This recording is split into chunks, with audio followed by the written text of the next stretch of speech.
in treating common health problems affecting men of middle age and beyond, from obesity and lost muscle mass to mental health problems. Hormones are often left out of the equation. But could their optimization be just as pivotal to men's health as it's recognized to be for women's health? As a family medicine and obesity medicine doctor, Kyle Gillett's focus is very much on helping patients achieve optimal hormone levels to improve their overall health picture. Today he joins Vital Signs to reveal how various hormones beyond testosterone influence men's health, how things like diet, social behavior, and physical activity can improve hormone balance, and how supplements may compare to hormone replacement therapy in achieving hormone optimization. Welcome to Vital Signs, where we learn how to get healthier from all angles, from the biochemical and nutritional to the things we do that nourish our minds and our souls. I'm Brendon Fallon. Dr. Gillett, wonderful to have you join us on Vital Signs today. My pleasure. Thank you. We know that hormone balance or imbalance affects such a wide range of health issues for men, and I know testosterone is just one hormone that comes into play here. But looking at testosterone, to start with, how would men know that their levels are too low? Yeah, great question. And this really depends on the individual. Low libido is just one of the common symptoms. Low motivation can also be a symptom. Dry, achy joints can also be a symptom.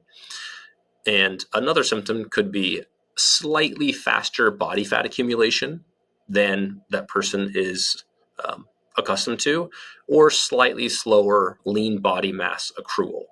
That being said, there's lots of people with low testosterone that have huge amounts of lean body mass and do not have a lot of body fat. Another symptom or sign, if you will, of low testosterone is you're slightly more likely to get diabetes and slightly more likely to have higher blood sugars. So these are things to look out for. Low testosterone can also lead to less VO2 max, which basically means how much cardiac output are you able to have and how much oxygen exchange you can do. So it has to do with cardiovascular fitness. So I think that two things that people should monitor in addition to their testosterone levels that give them a decent idea is their DEXA scan for body composition. It tells them their bone mass, their muscle mass, their fat mass, and where it is. So it's very objective and it's more specific than a scale. And then also, I think people should test their VO2 max from time to time in a method that is consistent for them. I'd like to go further into these tests with you a bit later, Dr. Gillett, how to do them and how much they cost, etc. Firstly, we know that hormone optimization is used as a way to treat a myriad of health issues for women, including the kinds of weight gain they experience in postmenopause and things like that. I'm wondering how much hormone optimization can help with men's weight gain, and is it the case that if a man's hormones are imbalanced, he's more likely to be overweight? If they're balanced, he's more likely to be retaining muscle mass? Yeah, this is a great question, and people may have heard the mantra that Americans aren't necessarily always over fat, but we are usually under muscled. And hormones certainly have a large part to play with this. This is why HRT and TRT are fairly popular topics. And unfortunately, natural optimization is not as big of a topic. But at a high level, hormones don't make as much of a direct effect on muscle mass or fat mass as people realize. Males can have very low testosterone and have very good muscle mass and low body fat. I would argue it's potentially more of a direct effect in women, because we know if women do HRT, then they actually remain about the same weight if nothing else changes, if no lifestyle thing changes, but they do have slightly more muscle mass and bone mass and a little bit less fat mass. Whereas with males, it's a lot of a secondary effect. So it helps the effort feel good. Males tend to exercise more. They tend to do more resistance training, and that makes a bigger effect on the muscle mass and the fat mass. So it does matter. Something like resistance training, physical exercise for men will affect their hormone profile and lead to better muscle mass. Definitely. It's a little bit of a positive feedback loop, or a self-fulfilling prophecy, if you will. Chicken or the egg, the same thing. If you do one thing, then the other thing is likely to improve. I often say that HRT and TRT are just tools to help the lifestyle interventions help. So if someone starts TRT, then often they just feel better because presumably they'd be starting it for symptoms, right? Not just a low level, but probably both. And they feel better enough to where they actually do improve their lifestyle. Maybe other things get better too, their sleep, their stress, their social health, not just their exercise.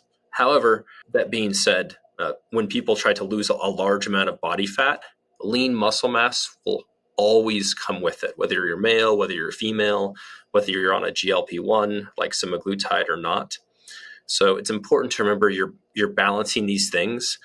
And, when you get back into having a healthy lifestyle, sometimes it's more important to either naturally optimize or replace your hormones before you've lost a whole bunch of weight and lost a lot of that lean body mass that perhaps wasn't great to lose from a health perspective. Alongside physical exercise, what would you say is next in line in terms of these kind of diet and lifestyle methods to achieve hormone optimization?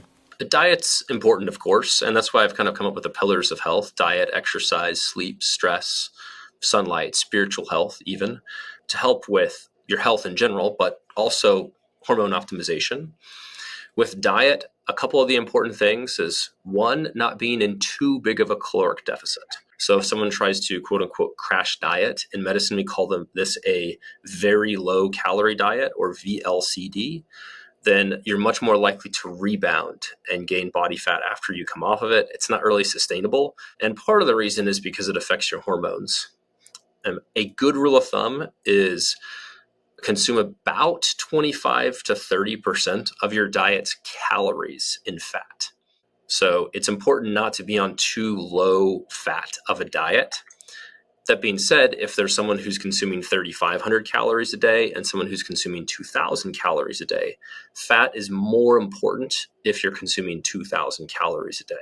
So that person might want to consume 35% of their calories in fat. I would also make a case to say some healthy carbohydrates are very helpful for free testosterone optimization. So this isn't the total testosterone, the higher number. That's, in my opinion, more important for how you feel and mental benefits. Whereas free testosterone, something that clinicians call the free androgen index, is most important for metabolic purposes and muscle gain and fat loss. And if your diet is too low in carbohydrates, then your free testosterone is often very low. And really important that people understand the distinction between free testosterone and total testosterone and the relative impacts on different facets of health. I know also that it's not just about testosterone. There's a range of hormones that impact men's weight loss, gain, libido, muscle retention, these things.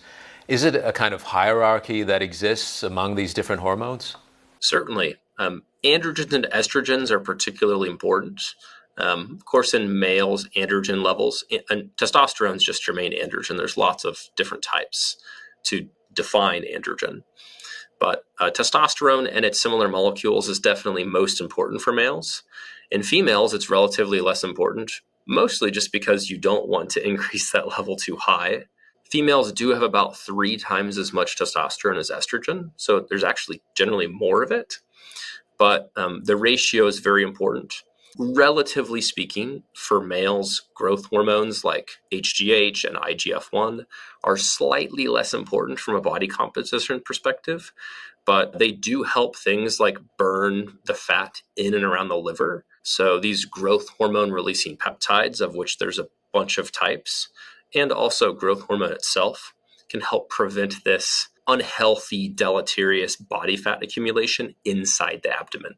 So this is one of the reasons why often we treat adult growth hormone deficiency, even though skeletal stature is complete. And a couple different medications that actually increase growth hormone that people forget about: semaglutide and tirzepatide, which are the GLP-1 receptor agonists.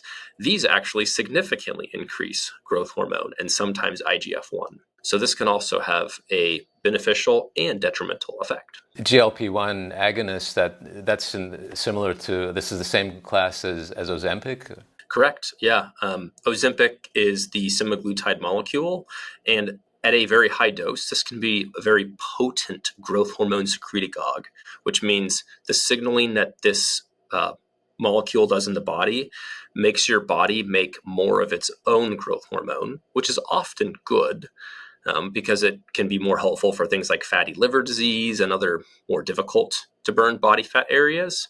But sometimes people notice body fat being burned in areas like the face or areas which normally wouldn't happen. And this is part of the reason why that happens, especially at high doses. This is a pharmaceutical approach to upping growth hormone. What would a more natural approach to doing that be? Yeah.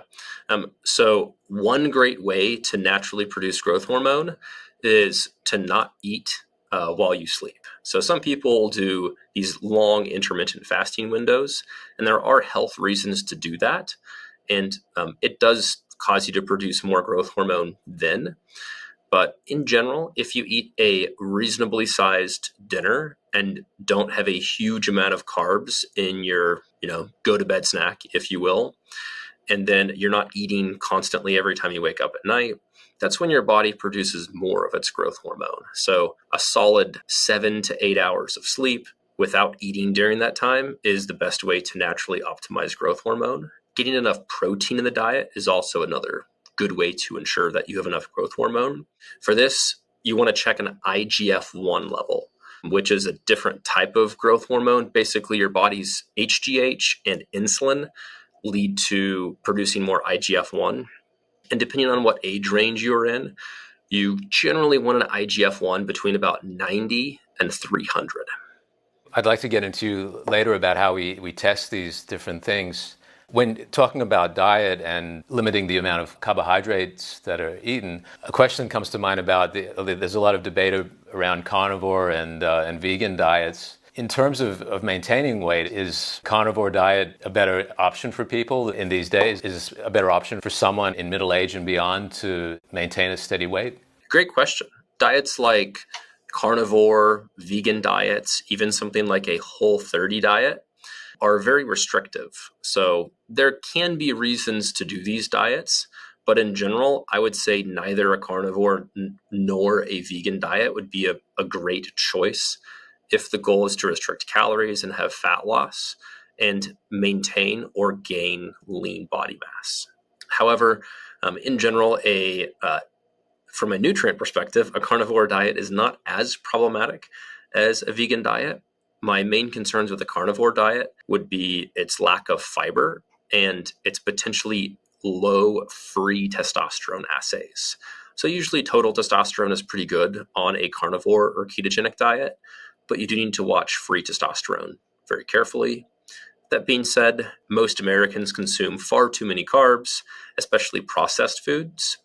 My favorite diet is a diet that is mostly whole foods, ideally at least 80% whole foods, and one that each individual person can learn to like so that they can actually adhere to this diet. Could you define that a little bit, Dr. Gillett, when you say whole foods? What specifically do you place under that category? Yeah. So a whole food is a food that has not been heavily processed in a plant. So, of course, there's processed foods and ultra-processed foods, but a good example of this is an apple is a whole food, whereas different types of apple sauce I would consider processed, but not ultra-processed. In general, if it comes in extensive packaging or has a long ingredient list, then it's at least processed, if not ultra-processed. So in general, fruits, vegetables, meats, those are good examples of whole foods. In general, the downside of whole foods in the diet is someone would need to cook them.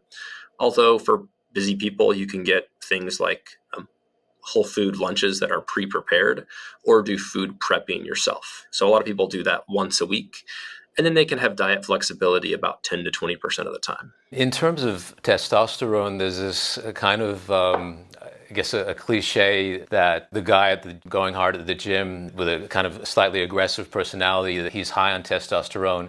I guess the opposite personality type is more likely to be low on testosterone. Is there any validity to that? Yeah. When it comes to natural production, no. Now, the aggressive guy at the gym may be taking supraphysiologic amounts of testosterone that is much higher than is an actual normal replacement level. In fact, in my podcast with Dr. Jake Fantis, one of the nation's top infertility and reproductive urologists, we both estimated that around 50% of adult American males have tried at least some form of hormone optimization, whether it's the supplements at GNC that were pro-hormones that they used to sell years ago, or whether it's in clomiphene or Clomid or these different types of pills, or even something that they got from a med spa. But regardless of the type of testosterone optimization supplement that you take, I kind of consider all those things a type of hormone replacement. And of course, I'm not against it. You have to weigh the risks and the benefits. But it's kind of like living your life in bold colors or capital letters. It's not going to change who you are, but it makes you more of who you already would be. So a good example is if we gave testosterone to a monk that might be low on testosterone, this guy would do more monk-like things and would not have any aggressive tendencies or change his personality at all. And what about the role for estrogen for men? Where would this help to improve health in general? Yeah. For males, as long as you're not having side effects of high estrogen, like sensitivity or itching or lumps in the nipple area, and sometimes fluid retention or emotional changes. In general, the higher the estrogen, the better for health, especially cardiovascular health. You tend to have less plaque, and it's also good for the brain. And then it's also good for the joints. People who take too much estrogen blocker or who have very low estrogen often have dry, achy, creaky joints. And very low estrogen can be bad for eye health too. So good rule of thumb, the higher the estrogen, the better, as long as you're not symptomatic. Speaking of estrogen, it's well known that women often experience different psychological symptoms like mood swings when they're going through menstruation, and depression is sometimes associated with menopause. Is the degree to which the hormone profile affects men, is it equivalent? Can it be to the same extent as it affects women? It can be. The unique thing about menopause versus andropause, which is kind of the male version of menopause, is andropause is very gradual, whereas menopause has a relatively steep curve down, mostly depending on DHEA sulfate, which is an adrenal hormone.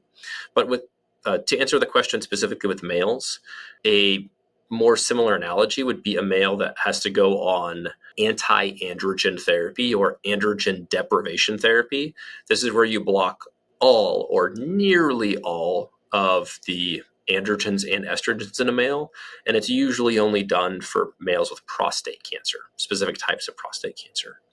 And in these males, you expect depression as a very common side effect, whereas depression is not as common with slightly low testosterone, but it can happen. The other hormone to take into account, which we actually haven't talked about yet, is progesterone. So in the postpartum state and also in menopause, people have heard of postpartum blues, postpartum depression, menopausal depression. Part of this is just from the crash in progesterone levels, because progesterone is a neurosteroid that has a lot of benefits on GABA receptors, which is a relaxing receptor.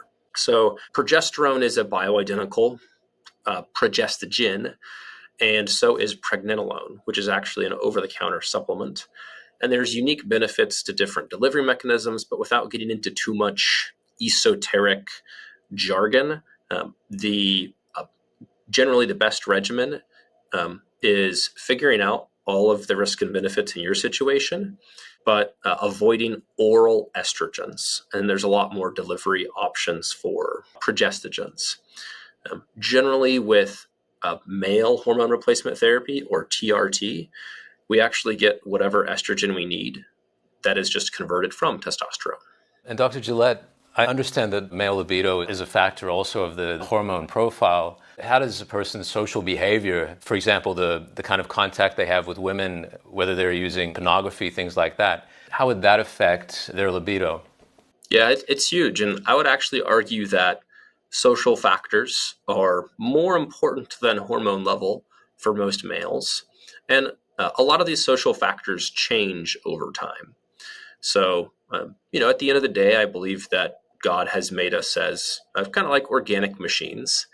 And the organic machine has a lot of signaling molecules, whether it's testosterone or dopamine or prolactin, that do have profound effects fueling processes like libido. But there's a lot of emotional interplay, oxytocin levels, vasopressin levels, kisspeptin levels. Kisspeptin levels are generally very high in adolescence. It's one of this kind of the switches to turn on both libido and puberty. So puberty is kind of like launching a nuke.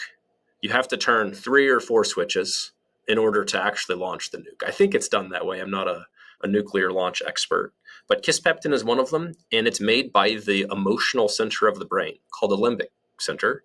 So it's certainly possible, and it does happen that you can replace all the testosterone you like, and you can do dopamine detoxes and have great strategies to improve your dopamine, but libido can still be low because of those other reasons. That being said, in men, testosterone tends to profoundly improve libido, all other things being equal. And in women, it tends to about half the time. Is there any other aspects, major aspects that we could talk about beyond some of the like things like exercise, diet, that would contribute to balancing hormones for men? Yeah. One interesting aspect is how often you're outdoors. So this is, of course, very hard to study because you can't really assign a placebo group. People know if they're outdoors or not outdoors. And there's also a lot of nocebo and placebo effect for people that are doing this. But people tend to move more if they're outside, but they also have beneficial effects on, again, that emotional center of the brain. You have the amygdala, you have the hippocampus, and you have the hypothalamus, which that's kind of what starts the fire to send downstream signals to the pituitary and then to the gonads for both males and females. So I think that there's a lot of benefits to being outside. I don't think that everyone needs a grounding mat. Maybe if you live in a high-rise apartment in a mega city, then it's certainly not going to hurt. But I would rather have people have, multiple benefits at the same time. They're getting more steps outside. They have their fingers in the dirt. Maybe they're gardening. And then they're engaging in some social activity. They're doing orienteering or, there's geocaching. There's lots of fun outdoor activities that everybody can find. And this wide array of things often leads to better signaling molecules like dopamine and serotonin without having to go on a medication. There's actually a benefit to just looking at trees. So if from your office spot you have a window that you can see a lot of greenery, there seems to be benefit to that as well, which is pretty crazy to think about. But that's why I consider it one of the pillars of health. Speaking of being out in nature, I know that the vitamin D that we'd be getting from the sun, this can help with hormone optimization. Correct. Are there other nutrients or supplements that can help men to optimize their hormone levels? Yeah, the way that I think about supplements for testosterone optimization is you're trying not to get blackballed. So just like getting into a fraternity or a sorority, you find what the rate limiting step is, find what's blocking you, and then improve that. So if vitamin D is low, then replacing that can be very beneficial for testosterone. If zinc is low, perhaps the same. If boron is low, perhaps the same. If magnesium is low, then perhaps the same to some degree, although most Americans don't consume enough magnesium in the diet as is. And then the same thing for supplements that help various other hormones. For example, if someone's insulin is very low and their DHEAS is very low, that's just a type of adrenal androgen, then that's often a sign that taking these supplements that help with intracellular production and activity, like Tongkat Ali, might be more beneficial in their case. Whereas if that's not what you see, then it might not be as beneficial. The same thing for cortisol. If cortisol is very high, then lifestyle strategies and supplements to bring that down are going to be more helpful for testosterone. Cortisol is certainly an interesting factor in this. I guess potentially more generally stressed out than in previous times in history, more so than previous generations. You mentioned the supplement Tongkat Ali before. If someone is having the kinds of the symptoms and signs that we've talked about, would you recommend they experiment with something like this or other supplements to see if it helps them, to reveal if there is perhaps a hormone problem at play? Yeah, it can be a good option. And I think a therapeutic trial is reasonable. I do like people to get labs first, check their AST, ALT, GGT, which are liver markers. A lot of these supplements that work on enzymes inside the cell work on those same enzymes inside the cell in the gonad, so the testicles, and inside the cell in the liver. So I try to make sure that they're not a hyper responder to where it'll really ramp up these intracellular enzymes. A little bit of an increase can be safe, but it's just like a factory.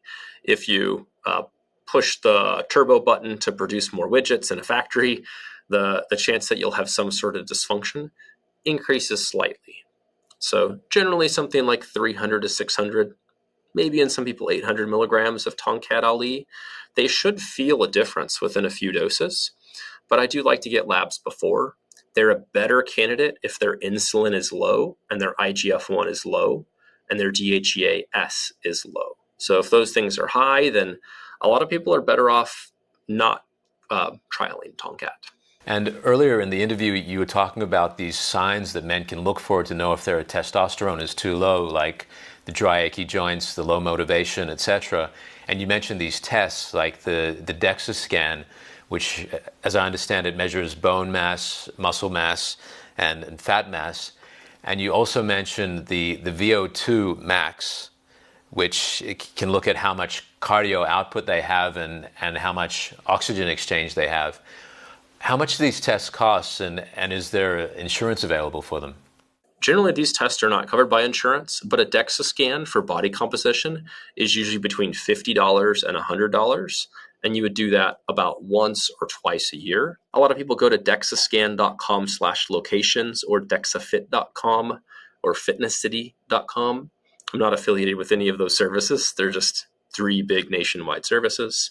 And then yes, a lot of times you can get a VO2 max at the same place, but as long as your technique is decent for a type of cardio, whether it's cycling or whether it is running or jogging, or whether it is rowing, like a rowing machine, then you can test by doing those things. For example, you can run as far as you can in 12 minutes, or you can run 1 mile, or you can run 2 mile and compare and just calculate your VO2 max.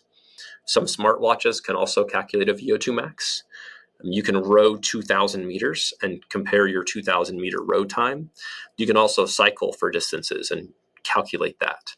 So the caveat here, of course, is if you've never done one of these things before and then you start, you're going to become better at the technique. So that's your technique getting better at cycling or rowing, and not necessarily just your VO2 max. But it can be calculated or done for free. And looking at this spectrum of hormones that can influence men's health, Dr. Gillett, there's one that we haven't looked at too much, and I know that this factors in the stress hormone, cortisol, and this is a time, I guess, for many people of unprecedented stress with different things going on in the world. How much would you say cortisol is influencing people's hormone states? Yeah, it's a good question. In some cases, I think it does significantly. I would say maybe a third of the time or a fourth of the time. Most of the time, I don't think it makes a clinically significant effect on testosterone. And a lot of times, if there is too much cortisol or glucocorticoid activity, that's just the type of hormone it is, then I'm generally more concerned for tendon and muscle health because it can slow muscle protein synthesis and speed muscle protein degradation. So that's generally more of a concern when the level is not great. And stress is a pillar of health. It doesn't mean that people should completely avoid stress. I think that spiritual stress is kind of the same way as physical stress in that your body can adapt to it. Just like you wouldn't go up and do a 500-pound bench press, you would start with a heavy set that you can do. That way it doesn't crush you. Mental stress is the same way. So people should be cognizant of when they might be put in a situation. And obviously, sometimes you can't help it. That's when you ask for a spot.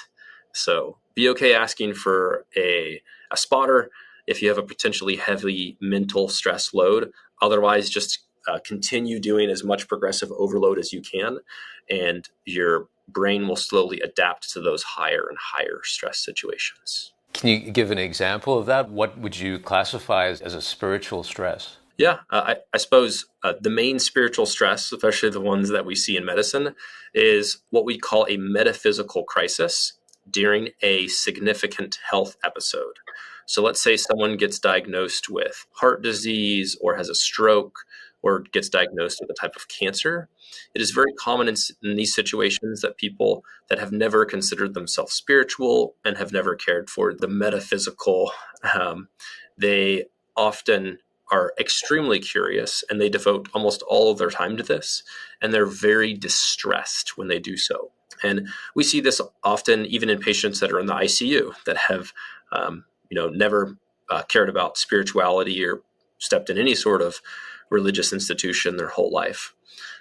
So I think just like with mental health and physical health, it's important for people to be preventive with this, because unless someone dies very suddenly, I think everyone thinks about this when they realize just how short of a finite time our mortality on this world actually is.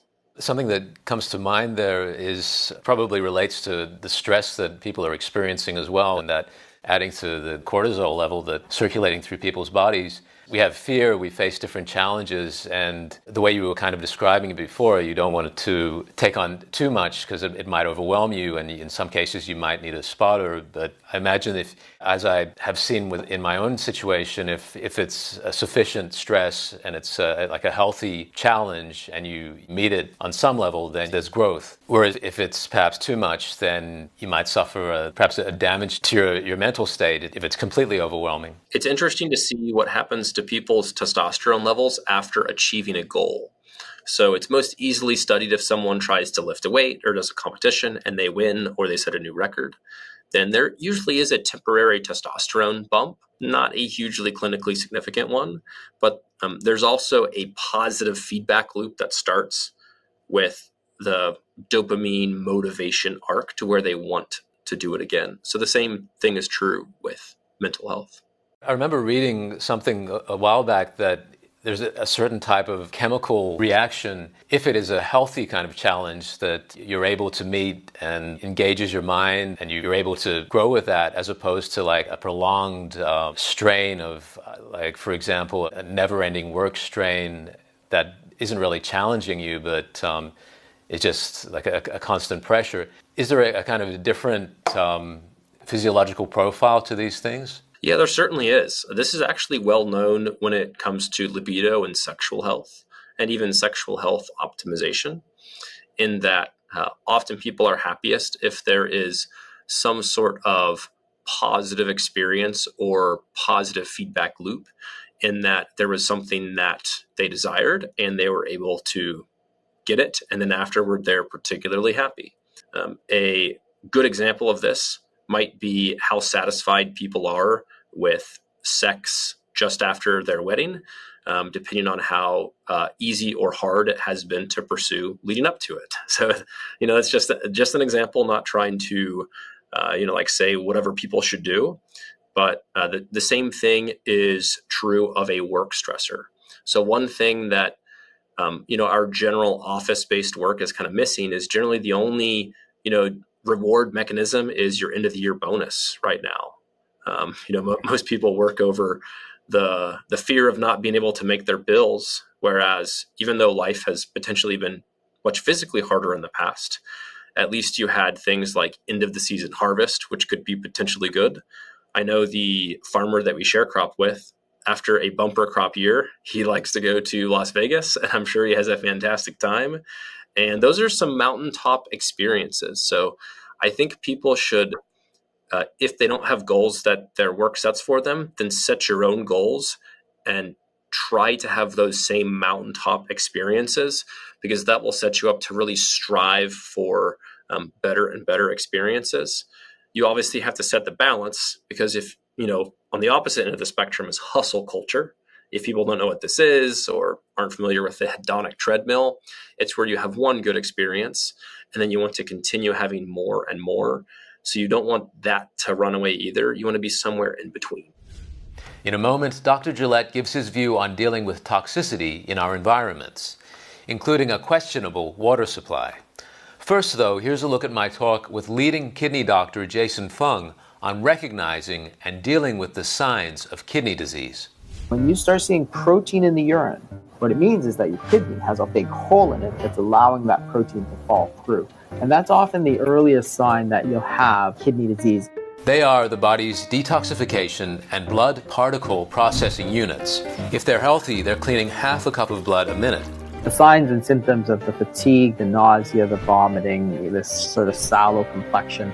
By the time you get the symptoms, the kidneys are sort of 90-95% gone. But if you catch it early enough, you can figure out what's causing the damage and try to reduce it or slow it down, or even now potentially reverse it a little bit. What can be done on the diet and lifestyle side for managing and preventing chronic kidney disease? Afterward, find the link to that video at the top of the comments and also in this video's description below. And to subscribe for full access to our ever-expanding insights on fine-tuning your health, just hit the big red button below. One thing I wanted to get your take on is how we deal with the kind of toxicities that are out there in our environments. We've talked about the different things like diet, exercise that can be done to optimize hormones. I'm wondering what can be done to deal with these things that are out there that can also negatively impact our health.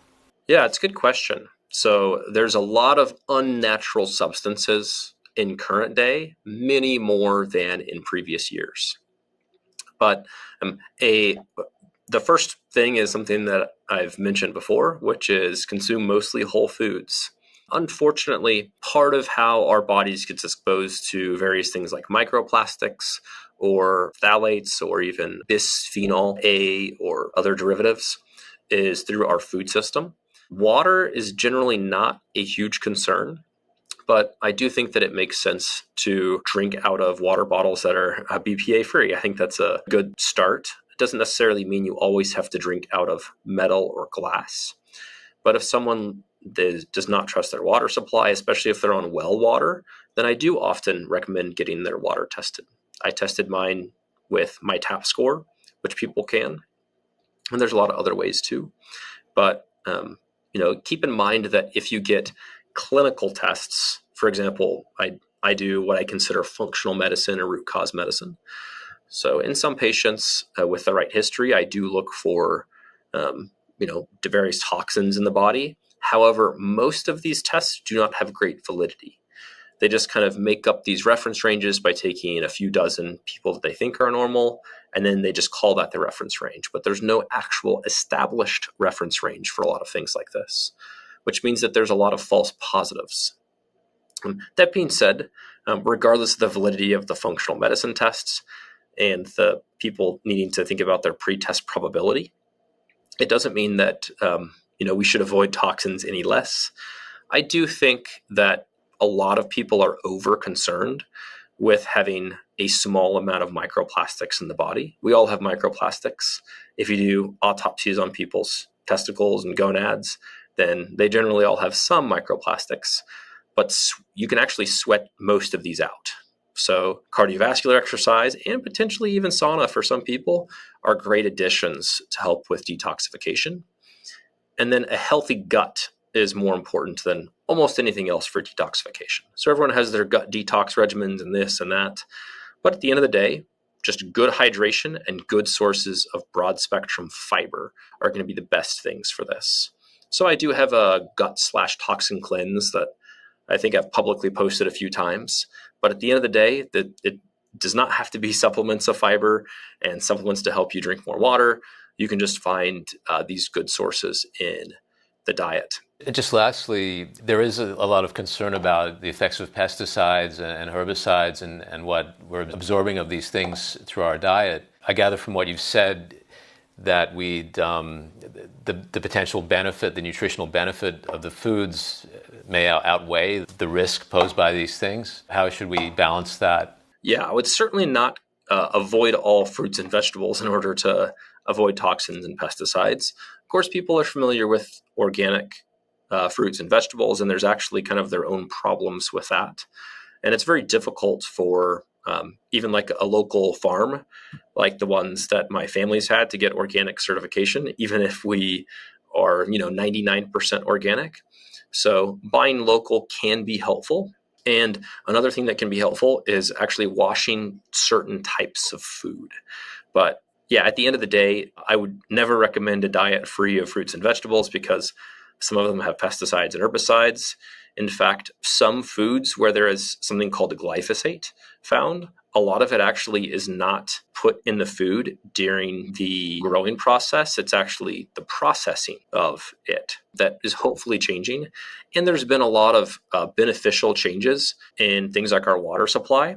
For example, there was recently an initiative to where all different water treatment plants are now testing for PFAS. I think this happened less than a year ago. Those are what people call forever chemicals. So I think it's fantastic that all the different water districts are now testing for this. It's certainly a positive and something to relieve our stress and our cortisol levels a little bit. Dr. Gillett, thank you so much for joining us on Vital Signs today and shedding light on these aspects of how men can balance their hormone profile for better health. Absolutely. My pleasure. Thank you. We've heard how a balanced diet and lifestyle can help men to optimize their hormone profiles, which in turn aids weight loss, muscle gain, and libido, and other facets of health. Supplements like Tongkat Ali and even certain medications can aid in hormone optimization, but are best taken under the supervision of your trusted health practitioner. Up next, leading kidney doctor Jason Fung highlights the warning signs of kidney disease and key steps to protect your health. The link to that video is also at the top of the comments and also in this video's description below. With that said, it's been great to be with you. I'm Brendon Fallon, and this is Vital Signs.